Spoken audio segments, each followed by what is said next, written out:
Fala, minha moçada, tudo bem com vocês? Boa noite, boa tarde, bom dia, não sei que horas que vocês vão estar assistindo esse podcast, mas vamos voltando aqui com o nosso podcast e com ele, o cara expert em educação do Marco, chamamos ele Edilvan Souza.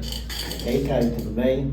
Obrigado pela oportunidade de estar aqui, conhecendo um pouco mais sobre o podcast, que também para mim é uma novidade, e também para a gente poder conversar um pouco. Obrigado, Edvando, é uma honra ter você aqui, você fez parte da minha vida em um certo momento, meu momento estudantil. Muito obrigado, só tenho a agradecer para você. E, como diria aqui que eu costumo fazer com meus convidados, eu gostava que você falasse um pouco do início da sua vida, a sua história de vida aí, para todo mundo ficar sabendo. Eu comecei a estudar muito cedo e eu tive muita dificuldade quando comecei a estudar, porque eu só vim aprender a ler no terceiro ano do ensino fundamental. E isso graças a uma professora que se dedicou muito a me ensinar, porque eu tinha muita dificuldade. Aí na terceira série do ensino fundamental, eu não pensei qual foi o ano, a gente começou, ela trabalhou isso comigo, eu comecei a desenvolver, e depois disso, graças a Deus, nunca mais tive dificuldade. Eu sempre estudei em escola pública até o ensino fundamental. Na época não existia ensino médio na escola do Estado, e eu estudava na escola do Estado na época. Aí eu tive que migrar para a escola particular. Você lembra qual era a escola que você estudava? Eu comecei na escola, na época se chamava Escola de Primeiro Grau de Marco, hoje é Escola Maria Júlia Neves. Depois eu passei para a escola, que não tinha mais o Fundamental 2, de quinta, na época era de quinta a oitava série, não tinha mais, eu passei para o Ricardo Souza Neves. E depois do Ricardo Souza Neves eu passei para o Centro Educacional São Manuel. O Maria Júlia que você fala é aquele em frente à praça? Isso. Aquele que foi reformado, né? Os dois que estão na praça da prefeitura, os dois foram reformados. A outra é qual? Um fica na Rua Rios e outro fica na Avenida. Não, um é Maria Júlia e o outro... Manuel Cherno Silva. Manuel Cherno Silva. Ah, verdade, que era porque tinha quadra, né? Isso. Hoje as duas têm quadra. Hoje e as duas quadras cobertas. Ah, e logo após o Ricardo Souza Neves, Edvando, como foi que... Na época não tinha, o Estado não tinha o ensino médio. Aí eu tive que migrar para a escola particular, o Centro Educacional São Manuel, né? O pessoal conhecia como ginásio. E lá eu estudei, fiz o ensino médio, 3 anos de ensino médio. Na época eu fiz o magistério porque nós não tínhamos o ensino médio como é hoje, né? Era uma divisão, tinha científico e tinha o pedagógico. Então eu fiquei com o pedagógico, o magistério. Então eu me preparei para ser professor. Eu estudei 3 anos para ser professor. Então já existia como se fosse um estilo de escola técnica que é hoje, né? Exatamente. Isso na sua época, lá com qual ano? 89. Quem sabe não foi daí que surgiu a ideia de... Ela tinha escola normal chamada, né? Escola normalista, né? Que no início a escola normalista era mais para meninas, mas depois foi aberto, né? Para ambos os sexos. E aí eu fiz, de 89 a 91, eu fiz o segundo grau, na época se chamava segundo grau, e me formei para professor. Só depois que eu fui fazer faculdade, né? E me formei em pedagogia, depois me formei em história, fui fazendo especializações, fiz MBA, né? Todo na área de educação. Pronto, aí quando você saiu já com esse processo, já meio que para ser professor, isso já dava a liberdade para poder ensinar? Já recebia diploma na época e você já poderia ensinar até a 4ª série, que hoje é o 5º ano. Né? Você estava habilitado, você era um professor polivalente. E eu já ia sair para ensinar no 92, saindo do ensino médio, né? Direto da sala de aula. Que é meio que o ensino técnico de hoje mesmo propõe, né? Isso. Depois disso, eu trabalhei lá no ginásio, trabalhei como professor até 95. No 95 eu assumi a coordenação pedagógica, fiquei até o ano de 2009 trabalhando na coordenação pedagógica e a partir de 2009 eu fui diretor até o ano de 2020. Mas as suas especificações aí que você fez, as suas faculdade, você fez aonde, onde você começou, como foi que iniciou? Eu fiz pela UVA, tanto a pedagogia como a história. Aí especialização eu fiz em Fortaleza, MBA também eu fiz pela Fortaleza. Teve uma das especializações que eu fiz, que foi uma parceria com a Universidade de Santa Catarina, que foi feita aqui no Ceará, um projeto da rede pública estadual, né, e da rede pública municipal. Em 2001 eu também passei a trabalhar no setor público, né, na Secretaria de Educação, aí me deu esse direito de fazer essa especialização. Mas sempre foi basicamente a graduação na UVA, né, através do IVA, por que se diga, né, do Instituto. Na verdade, Então é bem antigo isso, né, do IVA? não foi na universidade, foi que no caso ele traz para a cidade. O diploma era chancelado pela UVA, né, e trazer para a cidade. Então eu fiz a pedagogia, fiz a história, e só depois que eu fiz as especializações. Isso tudo no mar. E essa de Santa Catarina que trouxe foi para o mar também? Foi em Acaraú. Em Acaraú. Só uma que eu fiz em Fortaleza, toda presencial em Fortaleza, que foi em supervisão educacional. Então aí depois disso tudo que você se especializou nessa área toda, foi que você começou a ser diretor? Eu já estava, né, em processo de especialização, eu já tinha feito algumas, mas quando eu passei a ser diretor, eu ainda fiz mais um, que foi o MBA. E Edvando, enquanto você estava fazendo todas essas especificações aí, você dava aula, você fazia algo a mais, você... Como coordenador pedagógico, qualquer coordenador pedagógico não pode estar dissociado da sala de aula, né? Então, assim, eu fiquei desde 95, né, fora de sala de aula, porque eu estava sendo coordenador, mas nunca abandonei a sala de aula total, porque, primeiro porque eu gosto, adoro estar com aluno, adoro estar em sala de aula, e segundo porque você precisa desse contato. Um professor falta, você precisa cobrir esse professor, você precisa fazer gestão de sala, você precisa acompanhar para saber se os alunos estão aprendendo, se está tendo o processo de ensino e o processo de aprendizagem é eficiente. Então você não pode fugir da sala de aula. Então meio que se intercalou aí tudo de forma muito bem efetivada, né? E aí quando você começou a ser diretor de verdade, como foi esse desafio para você? Na verdade, existe aí uma situação que, com o falecimento do saudoso Monsenhor Valdir, hoje servo de Deus Valdir, né, que está em processo de beatificação, e que graças a Deus eu faço parte da comissão, e sou da comissão histórica, né, do processo do servo de Deus Valdir, né, a gente está buscando o processo de beatificação dele. Isso quer dizer o quê? O servo de Deus, ele é uma pessoa que nós estamos buscando o reconhecimento da Igreja Católica como santo. Para virar santo, né? Para virar santo. Ele passa pelo processo, ele é servo, passa pelo processo de beatificação e depois de canonização, para se tornar santo. Primeiro ele vai ser beato e depois ele vai ser santo. Se Deus quiser, assim, Deus o queira, né? E qual é o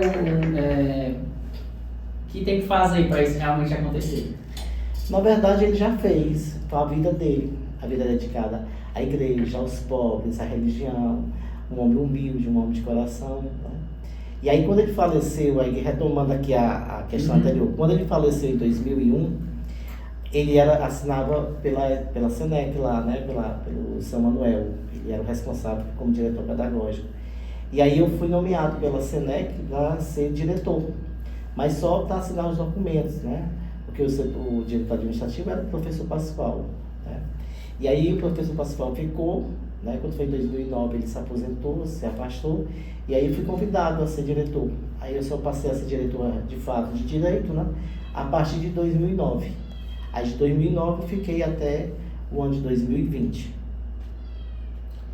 Foi um grande trajeto aí, né? Alguns anos. Foram 28 anos na mesma instituição e mais 3 anos como aluno.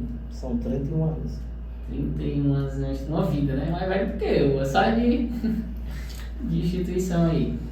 E Edvando, durante todo esse tempo que você passou, o que foi de mais desafiador para você? O que foi que você pegou de aprendizado dessa...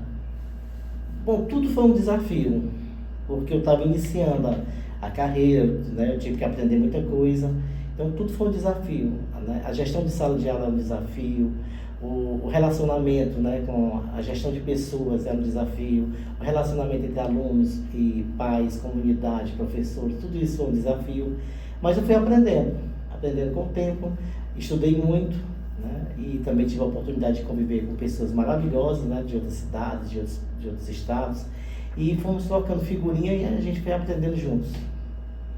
Foi algo que você fazia por prazer, né? É algo que... Eu faço educação por prazer. Que realmente é uma vida dedicada à educação. E com tudo isso, você se sentiu que precisava de mais. Sim. Precisava um passo a mais em sua carreira. Sim. Em 2020, aliás, de 2018 eu já vinha na minha mente que eu ia me afastar da escola que eu estava trabalhando, né? Porque a instituição já não respondia aos meus anseios, aos meus desejos, aquilo que eu acreditava, aquilo que eu acreditava que podia se tornar, né? Eu sempre sempre pensei numa educação mais disruptiva, numa educação que rompesse com os paradigmas, né? E buscasse inovações, tecnologia para sala de aula, para que os alunos vivenciassem isso. E aí eu estava inconformado, na verdade eu estava inconformado, eu queria algo a mais. E, de certa forma, a instituição não tinha, uma instituição grande, mas estava passando por situações difíceis, né? E aí eu tive que pensar fora da caixa, né? E aí eu encontrei um parceiro muito bom, que é o César Souza, né? Conhecido como César da Farmácia, que me convidou para a gente poder entrar nessa empreitada juntos, e eu não pensei duas vezes, né? Avisei, né, antecipadamente a instituição que eu iria me afastar, organizei tudo para poder me afastar.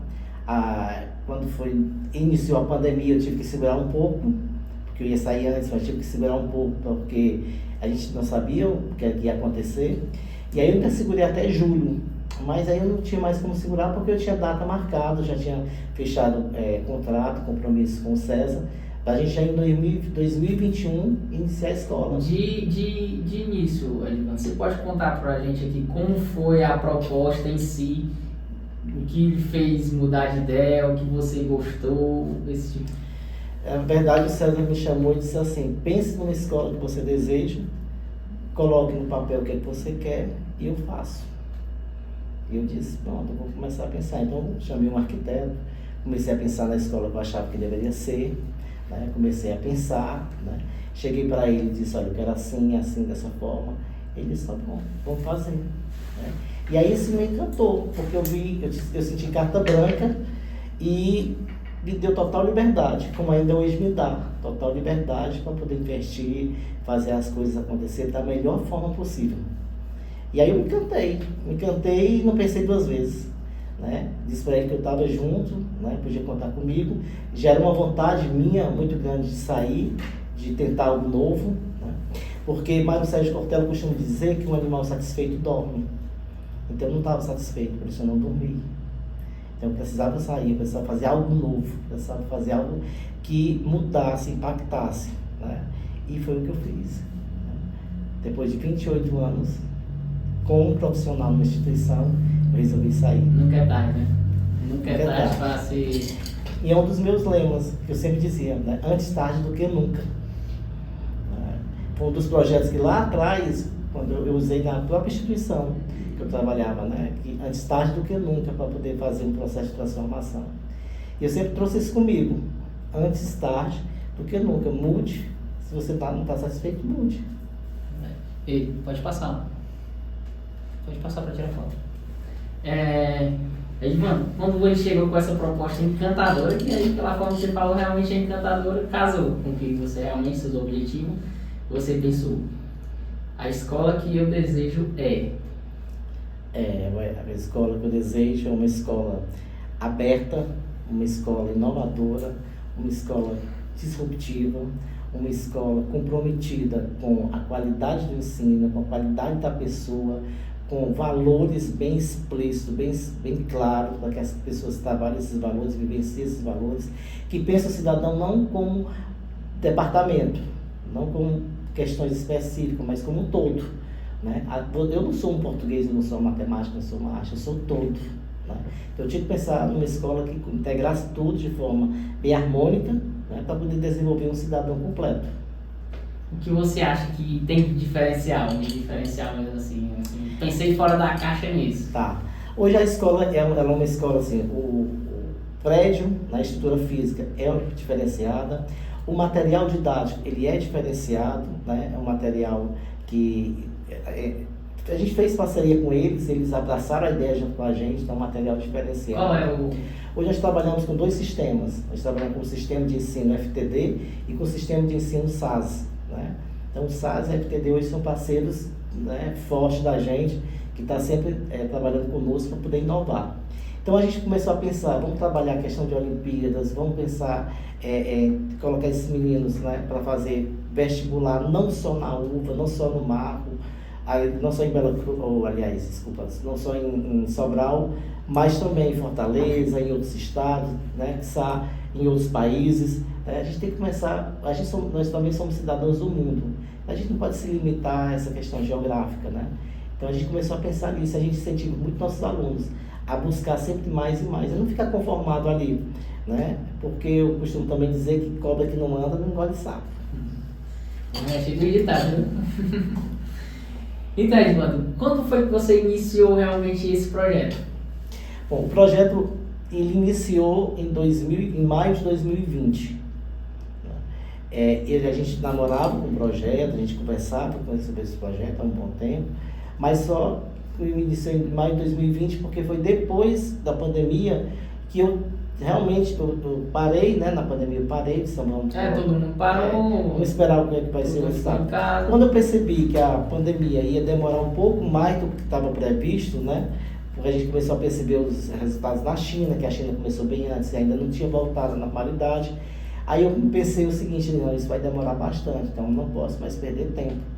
E se o projeto é para 2021, em maio, está faltando pouco tempo para poder construir uma escola do zero. E aí em 8 meses a gente começou a escola do zero. Não tinha nada, né? Tinha só o terreno.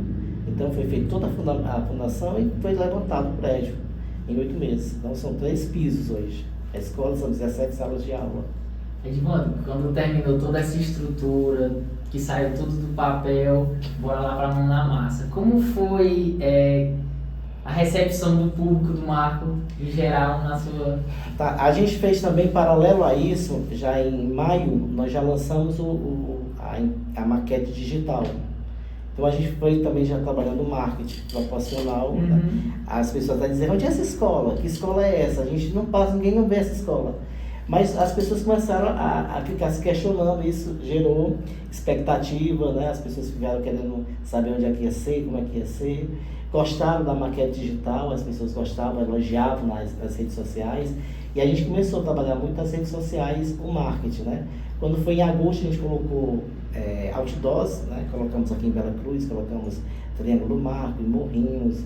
Na região toda a gente colocou outdoors, fizemos panfletagem, colocamos de porta em porta, né? Dizendo que estava vindo da escola, como é que estava vindo da escola. E isso foi gerando expectativa para as pessoas. Então a receptividade foi muito boa. Para você ter uma ideia, quando nós abrimos a pré-matrícula em novembro, em um único dia, a gente fechou mais de 200 matrículas. No único dia. Superou sua expectativa? Sim, talvez de início eu esperava 50 matrículas no máximo, né?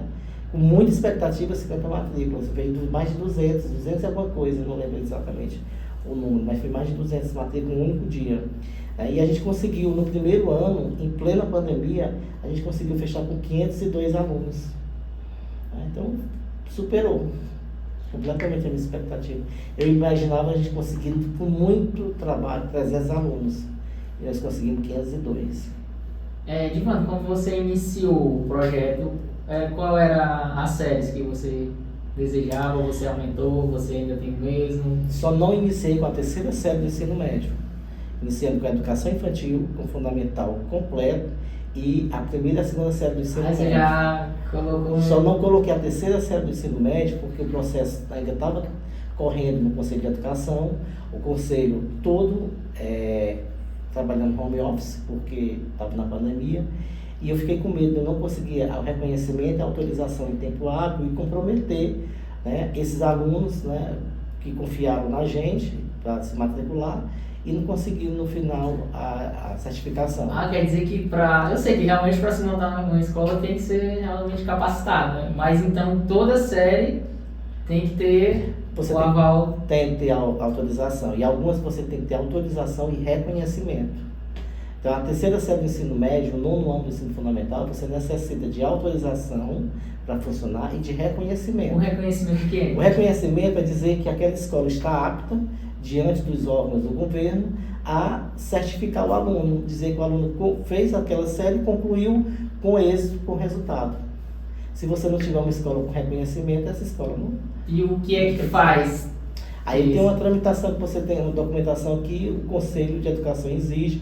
Você começa a dar entrada pela CRED, né, a Coordenadoria Regional aqui do Jacaraú, no nosso caso. E de lá você tramita, né, isso para o Conselho de Educação. Você tem que levar fotos de todas as instalações da escola, dizendo que a escola existe, né, dizendo que ela está, como é que ela está fisicamente preparada para receber, a documentação do diretor, do secretário, dos professores, para dizer que todos eles são habilitados, estão legalmente autorizados a lecionar. Então você tem toda essa documentação, que não é coisa pouca para ser levantada. Eu imagino, só falando é muita coisa, imagino, levando isso ao ponto, né? E aí, João, como foi assim, na sua forma de pensar, vou selecionar para trabalhar comigo? Bom, a minha preocupação inicial era não trazer aluno, não trazer nenhum professor comigo, exatamente para não prejudicar a escola que eu estava. Então eu fiz o quê? Nós abrimos uma seleção para toda a região. Então nós tivemos 348 currículos para poder selecionar. E aí nós trouxemos uma equipe de fora, né? Tinha uma pessoa de Cruz, o restante era de Sobral, para fazer a seleção com os professores. Entrevistas, né? Entrevista. Mas dentro desse número de currículos, a gente selecionou aqueles currículos que melhor atendia às nossas necessidades, aqueles currículos mais complexos. E dentro desses currículos, essas pessoas foram chamadas para a entrevista. Da entrevista foi feita uma escala, né? Nomeando primeiro lugar, segundo lugar, terceiro, né? O que é um currículo complexo na área de educação? Por exemplo, vou dar aqui um professor de História. Certo. Ele é formado em História, tem experiência na área de História, é professor de ensino médio, é professor de ensino fundamental, tem cursos na área de História, né? Então esse professor também é um professor que está praticamente apto. Vamos ver agora depois a transição, ou seja, a prática, a transição à prática. Como é que ele vai se desenvolver em sala de aula? Porque você às vezes pode ser muito bem equipado, né, academicamente falando, mas quando você vai para a sala de aula, você é despreparado para lidar com pessoas. A parte do campo que chama. Aí a gente nós também fizemos isso, esses professores deram uma mini aula surpresa. Isso. Eles deram a aula para essa equipe que veio, que analisou, e depois essa equipe me passou a relação dos nomes.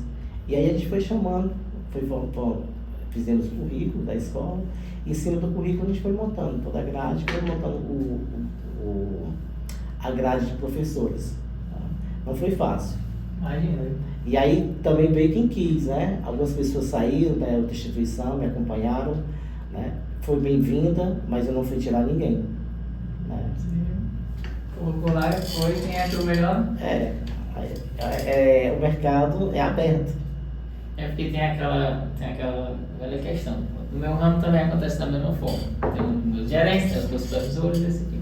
Se muda-se de equipe, e a gente tem aquela questão de, assim, eu gosto demais dele e do trabalho dele, e gosto da forma que ele trabalha comigo e toda a equipe. Então, assim, eu gosto de acompanhar esse cara. Esse cara ele é líder nato, então eu acho que ele consegue fazer fluir a equipe melhor e desenvolver melhor, então eu quero trabalhar com ele. Não que o que esteja lá não consiga, mas é mais questão de que já está adaptado. Às vezes questão também de empatia, né? Você se dá bem com aquela pessoa, você se considera bem ouvido, bem aceito, valorizado, respeitado, de ambas as partes, né? E aí, acho que o valorizado é o principal, né? O líder tem que valorizar os seus liderados, né?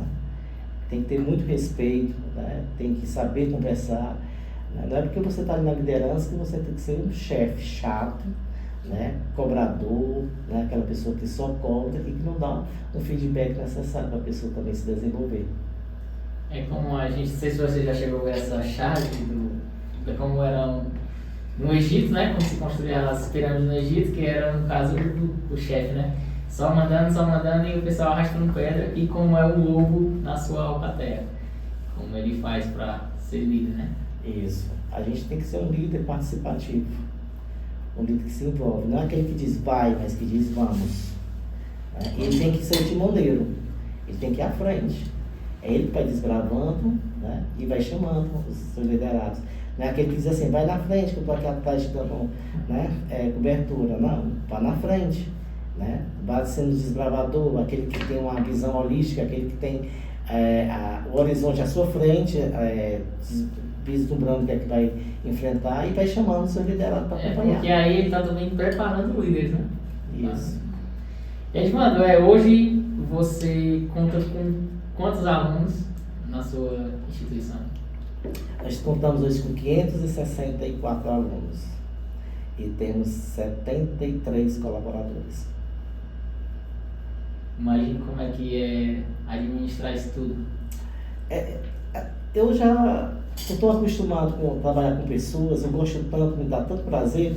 Então, você tem uma ideia, quando a escola está de férias, eu sinto um vazio enorme, porque a escola fica parada, sem pessoas. Então, assim, no dia a dia, existe sim desafios, né? Existe problemas em todos os aspectos, sempre existe, em qualquer área também.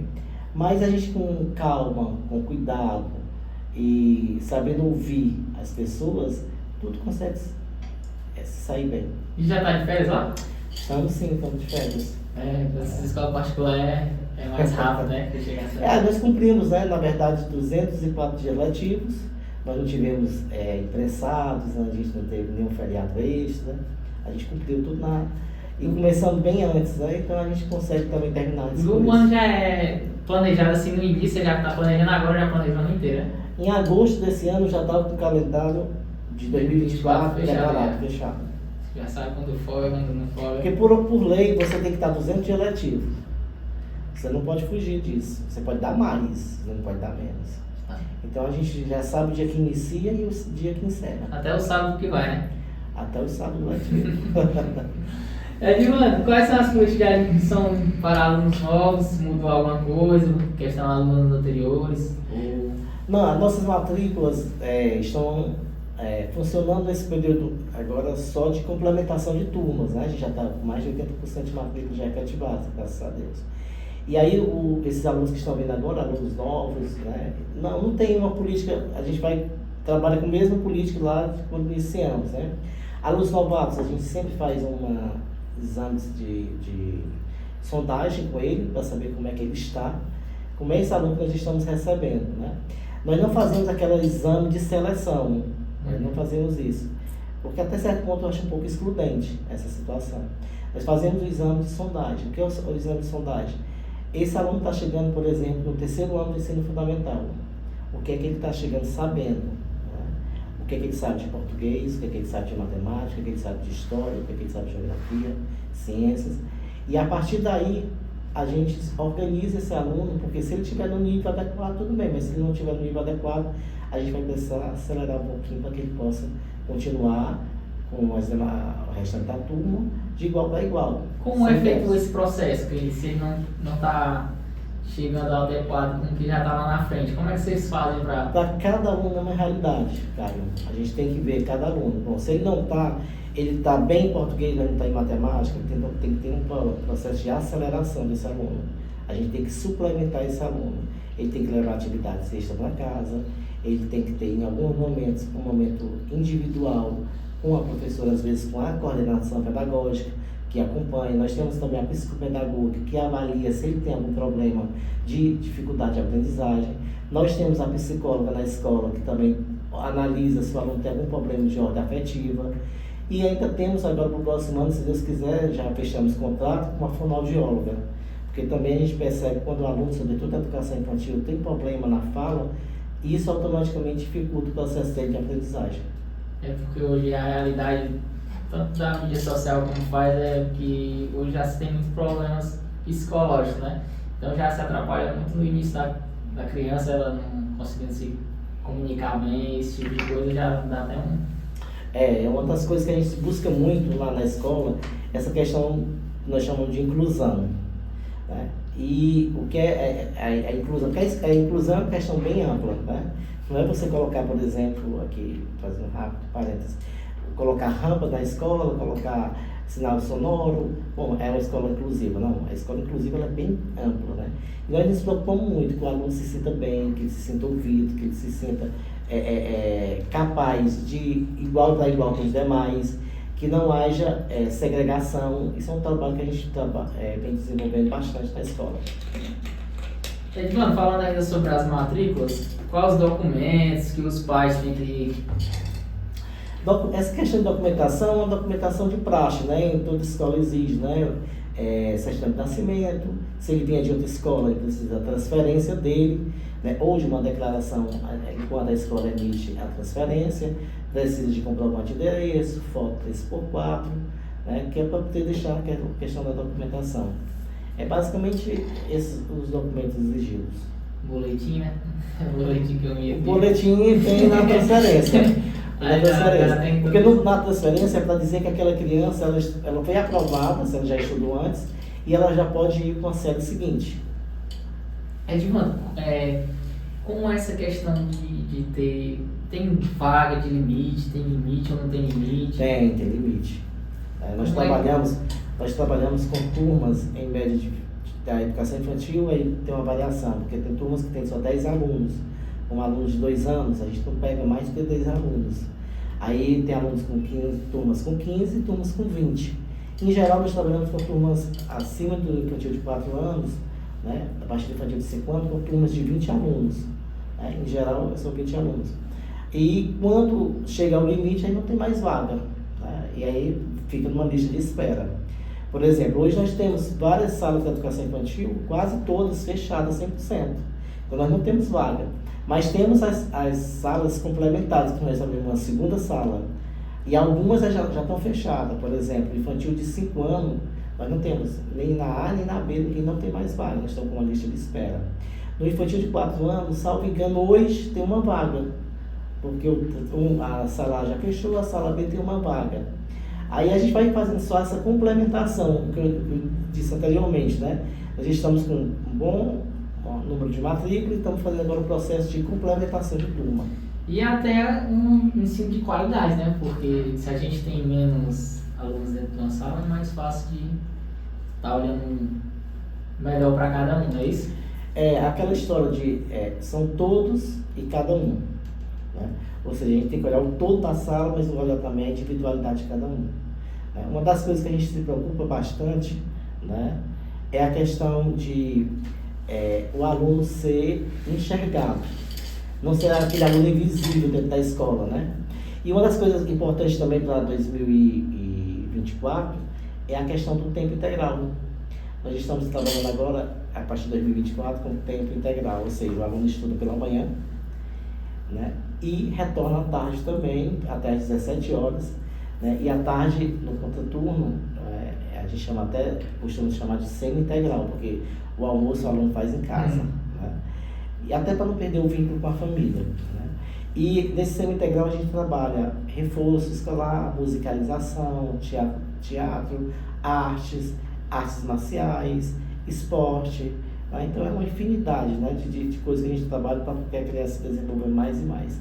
Ela não fica dentro da escola sentada, trancada, né, em 4 paredes. Ela fica dentro da escola, sendo trabalhada, vivenciada, acompanhada em toda a sua trajetória. Eu acho essa questão aí de até de voltar a almoçar em casa é bom porque dá meio que uma quebrada na trajetória, como se fosse um dia de trabalho inteiro, né? Eu sei que tem a questão de aluno de zona rural, esse tipo de coisa, mas já é outro tipo de realidade. E já que você falou nessa questão aí de música, de arte marcial, isso é uma infraestrutura nova que você colocou agora, que você já planejou para o próximo ano, algo a mais? A escola, desde que nasceu, por ser uma escola disruptiva, a gente investiu muito em questão de música, né? Nós temos uma banda na escola, nós temos a sala de dança, então nós trabalhamos com dança contemporânea. Agora, essa questão de artes marciais é novo, né? A gente realmente está contratando agora, já fechamos com um ex-aluno meu, Caio, né? Esses Caios são danados. Campeão brasileiro de karatê, né? Campeão brasileiro.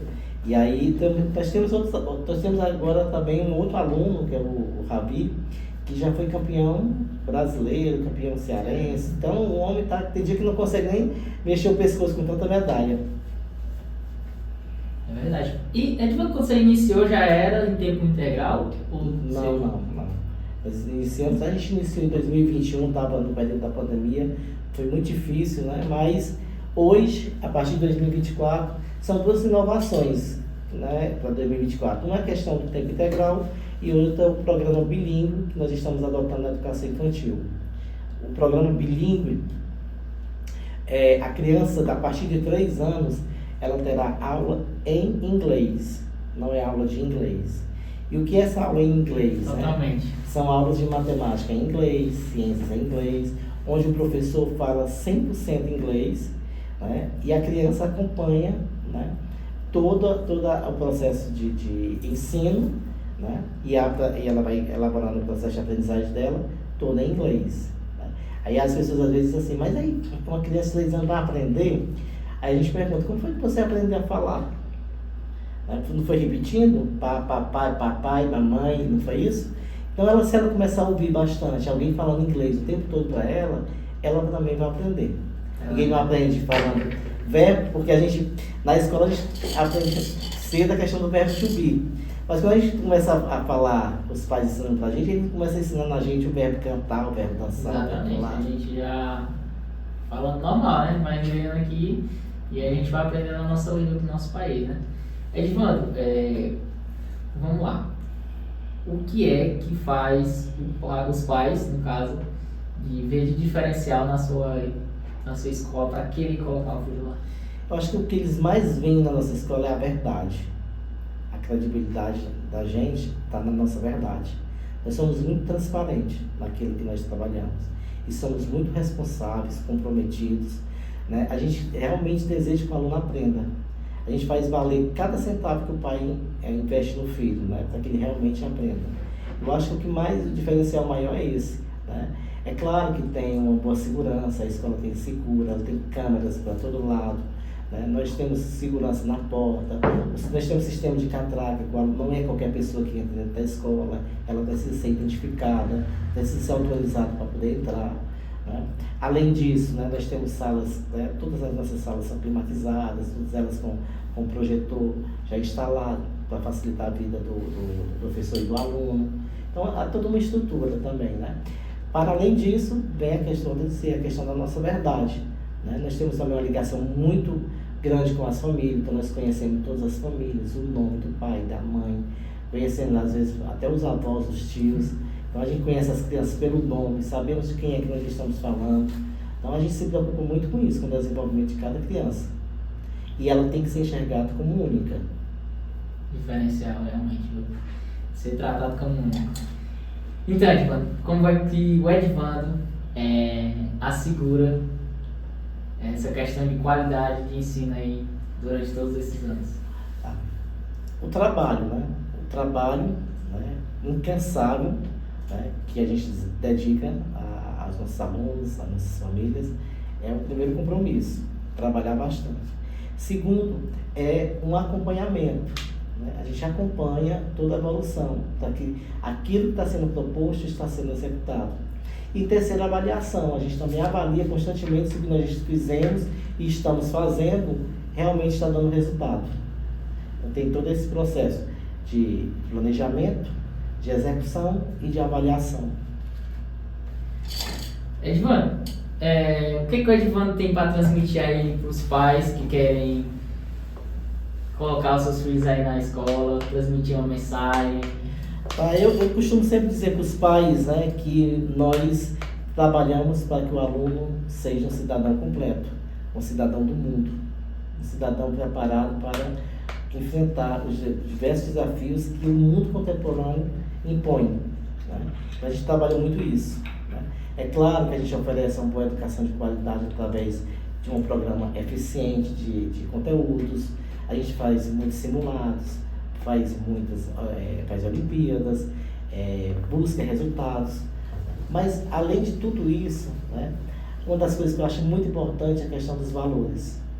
A gente precisa ensinar valores às pessoas, né, porque às vezes está muito escasso. Né? Hoje a gente vê, por exemplo, a questão da a pessoa ser honesta como se fosse uma virtude. Não, a honestidade é uma obrigação. É um valor que você precisa ser honesto. Então, por você ser honesto não é um diferencial, não. É uma obrigação que você tem que ser honesto. Então, a gente ensina nossos alunos a serem honestos, a serem sinceros, né? A falar o que pensa, mas com respeito, com polidez, porque o meu direito termina onde o outro começa. Então, nessa situação. E a gente tem um carinho muito grande pelas crianças, um respeito muito grande pelas famílias, né? Buscamos também muitos princípios religiosos, né? E a gente deixa bem claro, isso é bom que eu diga aqui, né? Nós somos apesar de não sermos uma escola confessional, ou seja, nós não temos uma fé confessada, né? Nós somos católicos, né? Agora você diz, e aí os evangélicos, as pessoas não estudam lá e são super respeitados, né? Porque nós temos princípios cristãos e somos católicos. Eu digo porque é católico porque se você entrar na escola, você encontra logo uma imagem de Nossa Senhora de Fátima, aliás, Nossa Senhora das Graças. Ao lado você encontra uma imagem, né, de 60 centímetros de São Miguel, né? Aí você vai percorrendo a escola, você vai encontrar diversos sinais, né, da religião católica, né? Mas isso não impede, a gente tem alunos sabáticos, né? Nós temos alunos adventistas, né? Nós temos alunos evangélicos, e convive em harmonia, sem nenhum problema, sem nenhum desrespeito. Até a pessoa se disser que, bom, eu sou agnóstica, não tenho religião, ela vai ser respeitada. Mas a escola não deixa de viver os seus princípios religiosos em detrimento, né, da pessoa que não confessa aquela fé. Ela é respeitada, né? Todo mundo tem o seu respeito, mas a gente bem claro que o Marco é uma cidade muito religiosa, talvez 95% ou mais da população seja católica, né? E a gente tem esse respeito muito grande. Edilando, o que você tem a falar aí dos seus agradecimentos finais e sobre os pais para casos de matrícula, até quando? A gente sempre estende a matrícula até o início das aulas, desde que tenha vaga, né, disponível. No momento a gente está com complementação de turmas, então nós temos ainda algumas vagas, né? Sobretudo a partir do 6º ano acima, a gente tem mais vagas, né? Porque do 6º ano a gente já pode receber até 25 alunos.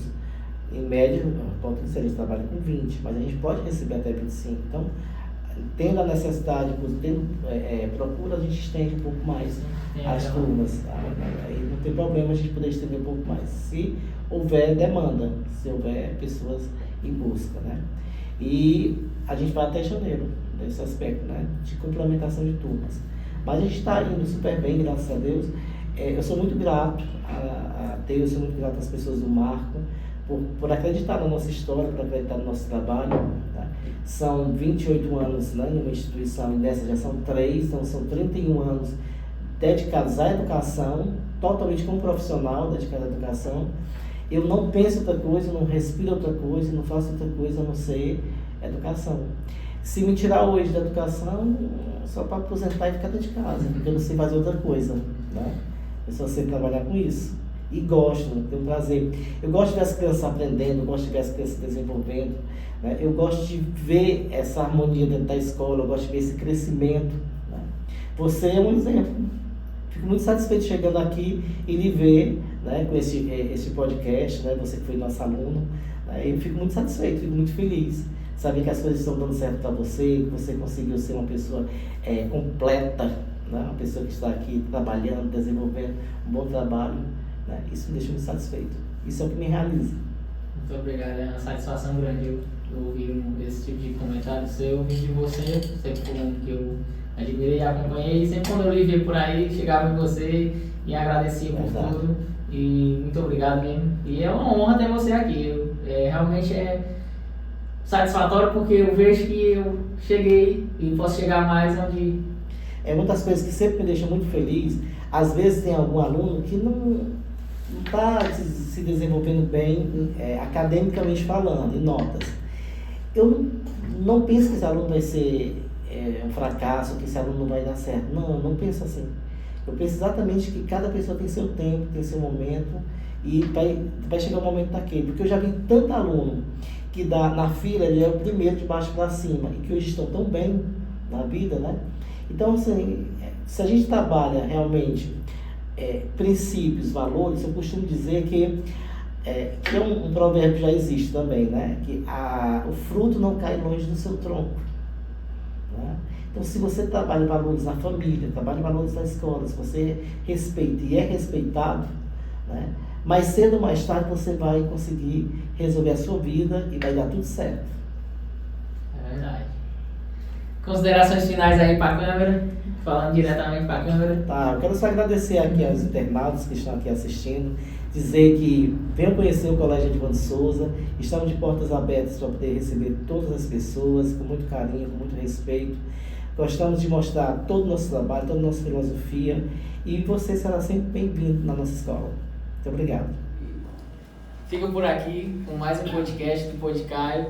Gostaria de agradecer a todos pela atenção.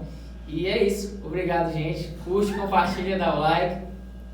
Se inscreve aí no canal. Obrigado. Valeu. Fui.